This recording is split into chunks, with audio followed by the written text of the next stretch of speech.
Sumainyo ang Panginoon. At sumaiyo rin. Ang mabuting balita ng Panginoon ayon kay San Juan. Papuri sa iyo, Panginoon.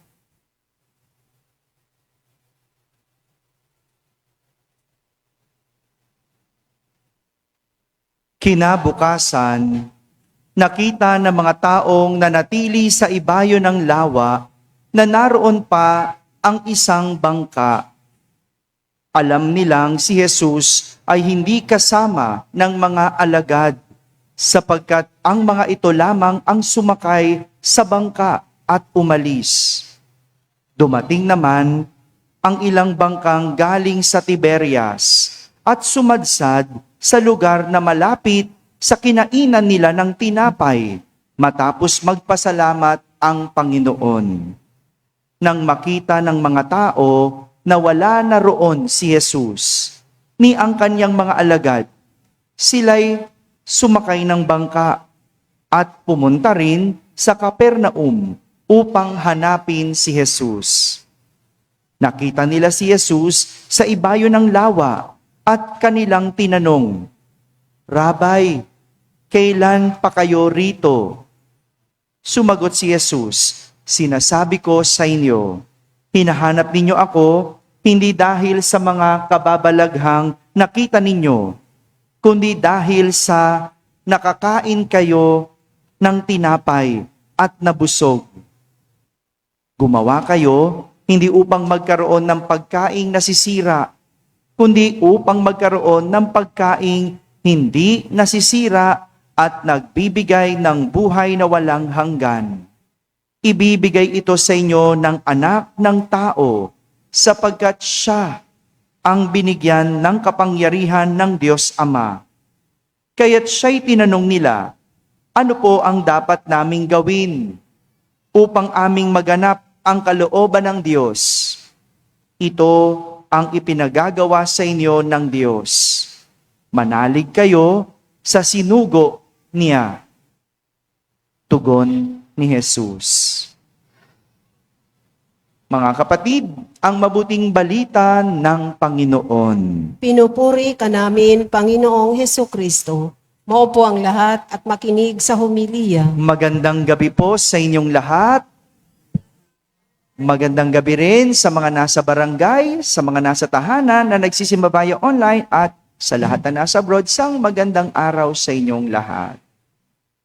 Ayon sa librong nabasa ko na The Little Prince. Meron bang nakabasa na sa inyo nung librong The Little Prince? Wala pa, no? Sabi dun sa libro, sabi dun sa nobela, what is essential is invisible to the eye. What is essential is invisible to the eye. Kung ano ang mahalaga, yon ang hindi nakikita ng mata. Parang ganito, yung nais sabihin ni Jesus sa mga taong naghahanap sa Kanya. Kung ano ang mahalaga, iyon ang hindi nakikita ng mata. Balikan natin yung kwento noong Biyernes. Naalala nyo pa yung kwento noong Biyernes? Hindi na. Clue. Pinakain ni Jesus ang libo-libong tao. O, naalala nyo na? Ilang libo ang pinakain? 5,000 na lalaki. O, lalaki lang yun ha. Wala pa dun yung mga bata, wala pa dun yung mga babae, walang matatanda. No? Sabi, 5,000 lalaki. Matapos niyang pakainin mula sa pinaraming tinapay at isda. Naalala nyo na yung kwento? Naalala nyo? Bago matapos yung ebanghelyo, ano sinabi? Umalis si Jesus. Iniwan sila sapagkat gagawin nila siyang hari. Bakit sa tingin nyo gagawing hari si Jesus? Kasi nakatanggap sila. Kasi nabusog sila. Kasi may napala sila kay Jesus. Hindi ba ganun din naman tayo?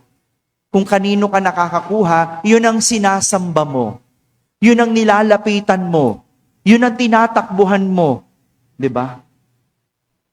Kung kanino ka nakakakuha, dun ka pumupunta. Dun ka sampalataya. Hindi ba? Ganun din yung mga tao. Kaya gusto nilang gawing hari si Jesus kasi nabusog. May napala. Nakakuha sila ng tinapay. Kaya naman, nang umalis si Jesus, ituloy natin yung kwento. Ngayon, hinahanap ng mga tao si Jesus. Hinanap. At sumakay pa sila ng bangka para hanapin si Jesus. Tumawid pa sila sa lawa. Tingnan mo nga naman, no? Nagpakahirap pa. Bakit hindi? Ano nga kailangan nila kay Jesus? Kailangan nila mabusog. May kailangan, may pakay sila kay Jesus. Kaya nga, kahit malayo, pinuntahan nila si Jesus. At nang matagpuan nila si Jesus, ang tanong nila, Rabbi, kailan pa kayo rito?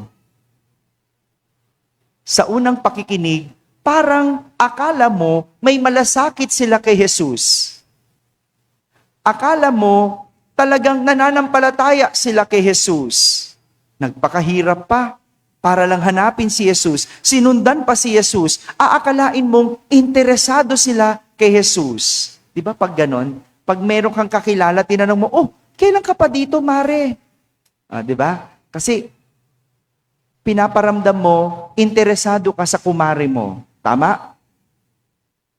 Pero matalas si Jesus. At alam ni Jesus ang laman ng kanilang puso. Kaya derechahan niyang sinabi sa kanila, sinasabi ko sa inyo, hinahanap ninyo ako, hindi dahil sa kababalaghang nakita ninyo, kundi dahil sa nakakain kayo ng tinapay at nabusog. Napaka-prangka. At derechahan, sinasabi ni Jesus na, hinahanap nyo lang naman ako kasi gusto nyo ng tinapay. Pinuntahan nyo lang naman ako kasi may kailangan kayo. Kaya ka nandito kasi may gusto ka makuha sa akin. Gusto mo lang makakain at mabusog. Pero hindi mo nakita yung kababalaghang ginawa ko. Hindi mo ako pinuntahan dahil may pananampalataya ka sa akin. Kaya nga, tila sinasabi ni Jesus sa kanila, what is essential is invisible to the eye. Ano yung mahalaga? Pananampalataya. Anong hindi nila nakita? Yung pananampalataya. Kasi, imbis na yung tanda, yung milagro, ang nakita nila, saan sila tumingin? Sa tinapay. Sa halip na si Jesus ang kanilang tinignan, saan sila tumingin? Sa tinapay. Sa pagkain, para mabusog. Parang yung kasabihan sa Tagalog, iba ang tinititigan sa tinitignan. Parang ganun. Parang ganun. At marami sa atin, parang ganyan sa buhay. Katulad na lang ng mga estudyante. Yan, mga bata dito. Di ba? Pag pumasok sa eskwela, ano nakita? Ang dami namang assignment. Ang hirap naman ng exam. Parecite ng parecite si ma'am. Pinapahirapan tayo. Yun ang nakita. Pero ang hindi nila nakita, yung importante. Ano importante? Matuto. Magkaroon ng kaalaman. Ano hindi nila nakita? Yung pwede kang makatapos ng pag-aaral at maabot mo yung pangarap mo. Pero ano nakita mo? Wala akong baon, di na lang ako papasok. Nakita mo yung hirap. Pero hindi mo nakita yung ginhawa na pwede mong makuha kapag natapos mo ang pag-aaral. Tama? Hindi din yan malayo sa katulad ng mga nagpapakasal. Marami yan, magpapakasal. Ano ang kanilang tinitignan? Yung kanilang kasal. Kaya nga, handa na yung kasal, pero yung pagsasama, hindi pinaghandaan. Marami ayaw magpakasal. Bakit? Ano tinitignan? Mahal magpakasal. Kailangan maghanda. Ano pa tinitignan? Kailangan may paru-paro lumilipad. Di ba ganon? Yung mga bride ngayon, kung ano-anong mga paek-ek, gusto nila, pagpasok nila na simbahan, bubukas yung pinto. Tapos may usok. Di ba? Ano ba yun? Di ba? Kaya nagmamahalang kasal dahil sa ganyan. Pwede namang magpakasal ng hindi nakagown. Pwede magpakasal ng walang handa. Kung tinitignan mo lang yung basbas. Yung blessing ng Diyos.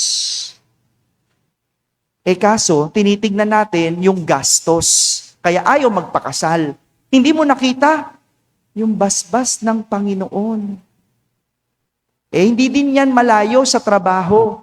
Di ba? Yung mga nagtatrabaho dito, ano nakita? Ang hirap naman ng trabaho. Yung boss ko, utos ng utos. Pabigat, pahirap. Hindi mo nakita yung nabibigay na kabuhayan ng trabaho. Hindi mo nakita yung naitutulong ng trabaho mo sa pamilya mo. Hindi yan malayo sa ating pananampalataya. Tanong ko, ba't kayo nagsisimba? Hello? Kasi Father, may hinihingi. Kasi Father, may sakit yung aking nanay. Kasi Father, kailangan kong pumasa sa board exam.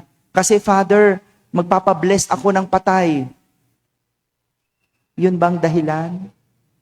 Sayang. Sanang nakita mo yung mas mahalaga. Ano yon? Si Jesus. Yung Diyos. Yung Panginoon na ating sinasampalatayanan. Kaya kadalasan, nakatingin tayo sa material, sa hinihingi, sa pangangailangan. Pero ang hindi natin alam, yung tunay na mahalaga at kailangan. Kaya ng mga alagad, saan tumingin? Sa tinapay. Pero hindi nila nakita ang pananampalataya kay Jesus. Mga kapatid, mas maraming higit sa buhay kaysa sa pagkain at mga pangangailangan natin. Ang higit na kailangan ay yung tumingin sa tagapagbigay at tagapagpanatili ng ating buhay. What is essential is invisible to the eye. Kapag hindi mo nakita kung anong mas mahalaga, sayang. Sayang. Kaya, tingnan mo maigi ang mga bagay-bagay. Huwag puro reklamo. Huwag puro daing. Sa lahat ng ito, tinuturo sa atin ang makita ang pananampalataya sa Diyos. Amen. Amen.